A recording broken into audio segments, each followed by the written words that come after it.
미국 서부에 있는 실리콘밸리는 정보기술과 창업 기업의 요람으로 불리는데요. 유연한 창업 생태계와 다양성을 존중하는 문화가 어우러진 것이 특징입니다. 실리콘밸리로 진출하기 위한 국내 창업가들의 도전도 계속해서 이어지고 있는데요.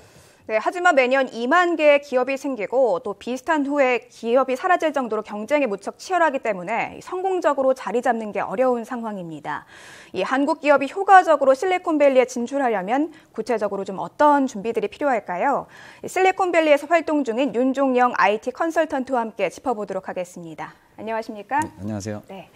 네, 저희가 이 실리콘밸리에서 활동 중이시다 이렇게 간단하게 소식을 붙여봤는데요. 네. 구체적으로 본인 소개 한번 시청자분들께 해주시죠. 네, 안녕하세요. 윤종영입니다. 실리콘밸리에서 약 15년 이상 IT 컨설턴트로 활동해 왔고요. 실리콘밸리는 여러 기업에서 페이스북이나 야후나 이런 여러 기업에서 IT 컨설턴트로 그동안 계속 일을 해왔습니다. 반갑습니다. 네. 예. 이 실리콘밸리 하면은 창업자들의 천국이다, 혹은 첨단 산업의 트렌드를 이끄는 곳이다 이렇게 잘 알려져 있는데요. 구체적으로 좀 어떤 곳인지 간단하게 소개를 부탁드리겠습니다. 네. 실리콘밸리는 미국 캘리포니아주 북부 산호세부터 샌프란시스코에 이르는 지역을 일컫는 것이고요. 강원도의 3분의 1 정도 면적이고 약 300만 명 정도 인구로 구성되었습니다. 그럼 경제 규모로만 따지면 거의 세계 50위 안에 들어갈 정도로 수많은 테크놀로지 기업들이 모여 있는 것이고요. 이 중에는 뭐 구글, 페이스북, 애플, 테슬라, 인텔 등 세계적으로 잘 알려진 기업들도 많지만 또 이들과 공생하며 발전하는 수많은 스타트업을 비롯한 다양한 규모와 종류의 IT 업체들이 모여서 혁신을 이뤄내고 있습니다. 그리고 또 하나 주목할 점은 사실 이곳에서 일하는 엔지니어의 60% 이상이 미국 외의 지역에서 출생했다는 점입니다. 네.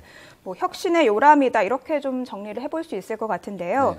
앞서 이 페이스북이라든가 구글 같은 여러 기업에 근무를 하셨다 이렇게 설명을 해주셨어요. 네. 근무해 보셨던 기업들 가운데 가장 인상적이었던 곳을 꼽는다면 어떤 곳이 있을까요? 아무래도 여러 곳이 있는데요. 아무래도 사용자에게 서비스를 제공하는 페이스북이나 핀터레스트나 야후 같은 회사가 가장 일하기에 인상적이었던 것 같습니다. 네, 어떤 점이 좀 인상적이셨습니까? 아무래도 빨리 변하는 사용자의 요구에 대처해야 되기 때문에 네. 사용자와 같이 빨리 트렌드를 빨리 파악해야 되고 그거에 대해서 빨리 변화해야 되고 그런 것들이 굉장히 흥미롭고 네. 어떻게 보면 굉장히 흥분되게 일을 하는 그런 분위기죠. 네. 네. 예. 그렇다면 이렇게 실리콘밸리가 앞서 말씀해 주셨지만 60% 이상이 또 미국 외 지역에서 또 출생했다는 점이 인상적이었는데요. 네, 네. 실리콘밸리가 해외 글로벌 인재들을 모아서 이렇게 혁신의 요람이 될 수 있었던 비결은 무엇이라고 보십니까? 첫 번째로 일단 실리콘밸리의 산업 생태계가 굉장히 안정돼 있고요. 예. 그리고 여러 인종, 여러 나라에서 사람들이 모이다 보니까 일단 다양성, 굉장히 많은 다양한 사람들이 모여있고 또 서로 다른 걸 인정하는 그런 분위기가 많이 도움이 된다고 생각합니다. 옳고 그른 것보다는 서로 다르다는 거.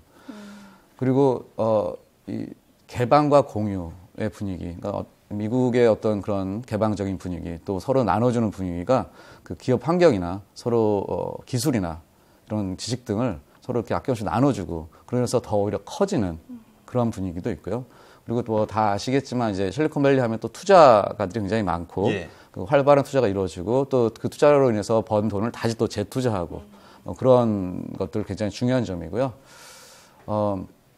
또 이제 오랫동안 실리콘밸리가 이제 발전을 하다 보니까 당장 눈앞에 보이는 성과보다는 좀 멀리 바라보는 미래를 바라보는 그런 인내를 사실 거기서 느낄 수 있고요.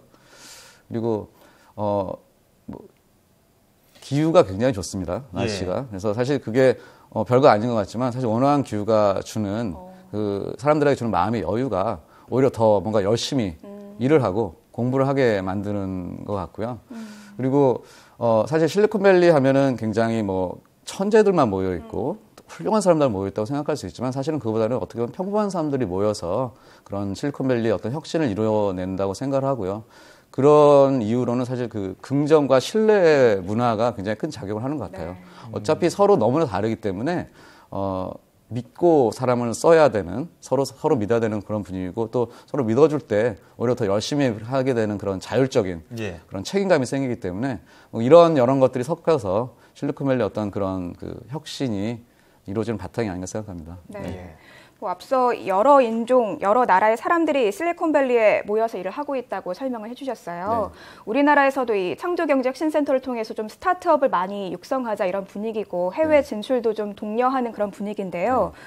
실제로 실리콘밸리의 한국 기업 진출도 활발한 편인지 궁금한데요. 어떻습니까? 물론 국내 몇몇 대기업은 매우 활발한 활동을 하고 있죠. 네. 당연히. 하지만 그 외의 기업은 사실 다각적인 진출 노력에도 불구하고 사실 큰 두각을 실리콘밸리에서 나타내고 있지 않은 게 현실이라고 말을 드리겠네요. 네. 예. 좀 유독 우리나라 기업들이 진출하기 어려운 건가요? 아니면 다른 국가들도 마찬가지인가요? 사실 다른 국가도 마찬가지죠. 예. 뭐 세계 여러 국가들이 있기 때문에 그 예. 모든 국가들과 다 비교를 할 수 없지만 그래도 예를 들어서 뭐 우리보다 사람이 많은 인도나 중국에 비하면 사실 미약한 게 현실이기 때문에 예. 네, 뭐 또는 유럽 국가들에 비해서는 아직은 많이 두각을 나타내지 못하고 있는 게 현실이죠. 예. 네. 그렇다면 상대적으로 비교해 봤을 때 우리나라 기업들이 이렇게 진출이 조금 더딘 이유가 있을 것 같은데요. 그 원인은 무엇이라고 보십니까? 방금 말씀드린 것처럼 중국이나 인도는 굉장히 일단 그 숫자가 많고요. 예. 그래서 절대적인 양의 문제라고 생각합니다. 뭐 우리가 많이 뭐가 부족해서라기보다는 시도하는 양이 적기 때문에 네. 그만큼 성공하는 수도 적은 거고요. 예. 그리고 시장, 마켓에 대한 이해가 부족한 상태로 오시는 분들이 꽤 되는 것 같아요. 사실 요즘은 많이 이제 향상이 되고 있는데, 최근 몇 년 전까지만 하더라도 그런 어떤 실리콘밸리라는 시장을 제대로 이해하지 않고 예. 뭘 하려고 하는지보다는 무조건 막무가내로 이렇게 오시는 분들을 제가 좀 만났는데, 네. 대부분이 이제 힘들게 고생하시다가 결국은 다시 철수하시는 분들을 많이 봤습니다. 그리고 또 그거와 이제 맞물려 사실은 언어와 문화의 차이인데요. 사실 그거 서로 당연히 우리가 알고 있는 문제지만 언어라는 게 꼭 영어를 굉장히 잘해야 된다기보다는 그 같이 커뮤니케이션 할 수 네. 있는 그런 기술인데 그거를 생각하지 않고 한국에서의 어떤 그 사고방식, 한국에서의 문화를 가지고 그 현지에서 하려고 할 때는 당연히 그쵸. 어려움이 있겠죠. 네. 네.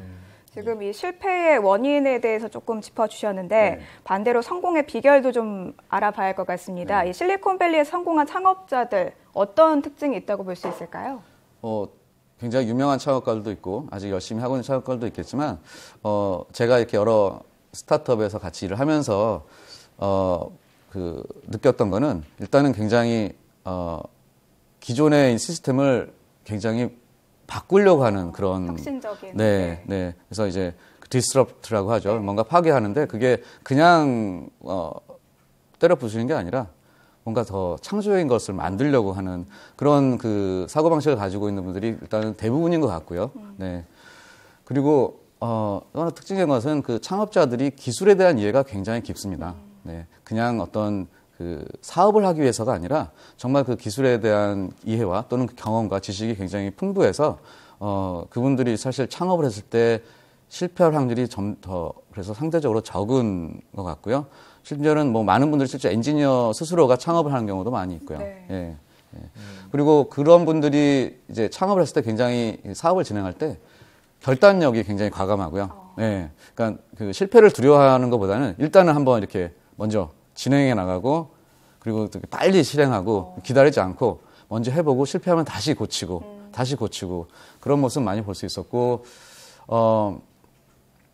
같이 사실 창업자가 혼자 일하는 게 아니라 여러 동료들 또는 직원들과 이제 같이 회사 커가면서 일을 하는데 성공적인 그런 창업자를 보면 늘 자신이 회사를 만들었던 그런 비전, 초기의 비전을 늘 같이 공유하고 직원들과 동료들한테 그걸 같이 설득시키고 네. 잊어버리지 않게 계속해서 강조하는 모습을 볼 수 있었거든요. 네. 그래서 그런 특징들이 이제 생각이 좀 나네요. 네, 뭐 혁신을 위한 파괴라던가 이해와 실행력 그리고 소통을 통한 비전 공유 등을 짚어주셨는데요. 네.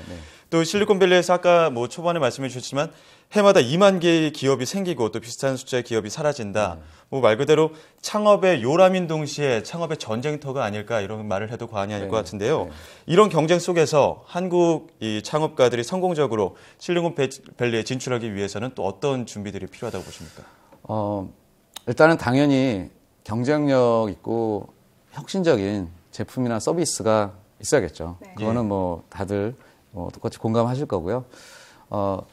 좀 전에 말씀드렸지만 시장 분석이 굉장히 중요한 것 같아요. 네, 무엇을 팔고 무엇을 누구에게 어떻게 할 건지를 먼저 생각하시는 게 굉장히 중요할 것 같습니다. 실리콘밸리가 아까 처음에 말씀드렸지만 굉장히 사실 크지 않은 지역이고요. 네. 인구도 그렇게 많지 않습니다. 그래서 그 자체가 시장이기보다는 사실은 그 실리콘밸리는 어떻게 보면은 제품이나 서비스의 시험을 하는 곳이라고 생각을 하고 실리콘밸리에서 성공을 해서 그것이 글로벌로 나가는 어떤 전초 기지로 생각을 할 때 오히려 더 성공 가능성이 높지 않을까 생각을 하고요. 네. 실리콘밸리 시장 자체가 그렇게 크지 않기 때문에 그리고 그 창업자의 그 현지화가 굉장히 중요하다고 생각합니다. 빠른 현지화. 네. 네.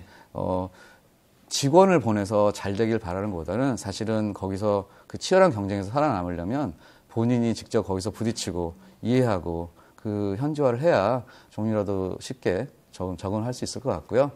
그리고 실리콘밸리 하면 기술만 굉장히 발달한 걸로 생각을 할 수 있는데 물론 기술이 굉장히 발달해 있고 하지만 마케팅과 또는 그 사용자를 생각하는 요즘 흔히 말하는 사용자 경험이라고 하는 부분들을 굉장히 많이 신경을 쓰거든요. 그래서 생각하시면 알겠지만 같은 제품이라도 실리콘밸리에서 만들어진 제품이나 서비스가 사용자들이 더 편하게 쓸 수 있고 더 친근하게 다가갈 수 있는 점들은 그런 부분에 사실은 굉장히 많이 신경을 쓰기 때문입니다. 그래서 그런 부분을 많이 좀 신경을 써야 될 거고 제품 자체도 중요하지만 그리고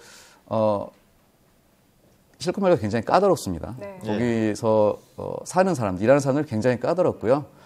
그래서 그 까다로운 시장에 사실은 맞서려면 당연히 끈기가 있어야겠고요. 네, 뭐 쉽게 되지 않을 거니까. 그리고 유연해야겠죠. 굉장히 빨리 변합니다. 빨리 변해서 그 변화에 대처하기 위해서는 유연한 마음, 유연한 어떤 그 기업가 정신을 갖고 대처를 해야지 하나만 고집해서는 더 어려워지고 네. 네, 그런 상황이 되지 않을까 생각됩니다. 네. 네. 예.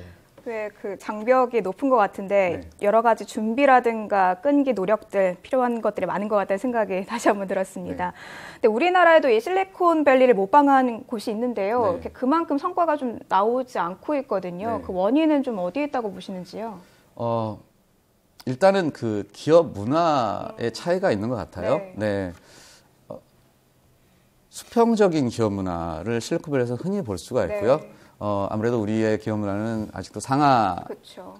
문화가 많이 있는 네. 것 같은데 사실 그런 것들을 좀 바꾸면 좋겠다는 생각을 하게 되고요. 그 중에 이제 하나 이제 얘기를 몇 개 하자면은 일단 소통.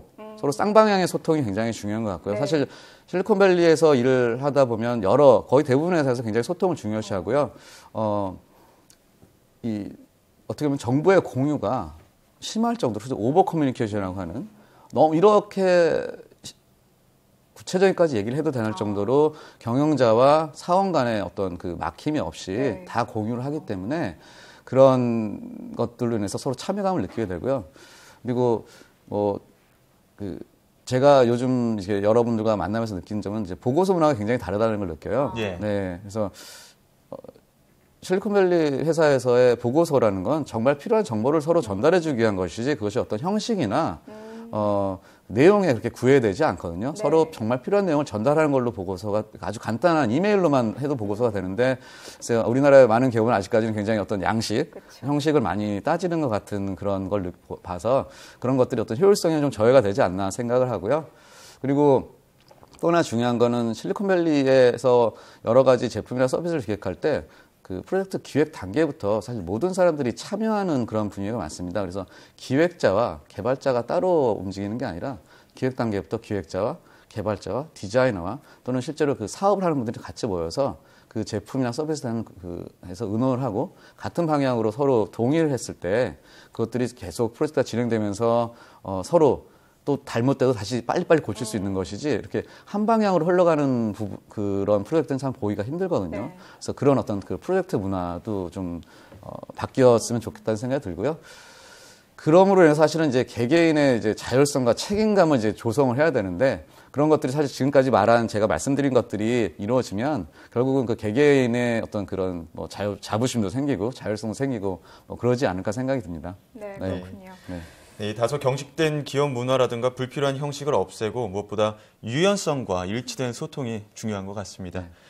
자, 지금까지 윤종영 IT 컨설턴트와 함께 실리콘밸리의 특징과 효과적인 한국 기업의 진출 방안에 대해 알아봤습니다. 오늘 말씀 감사합니다. 네, 감사합니다.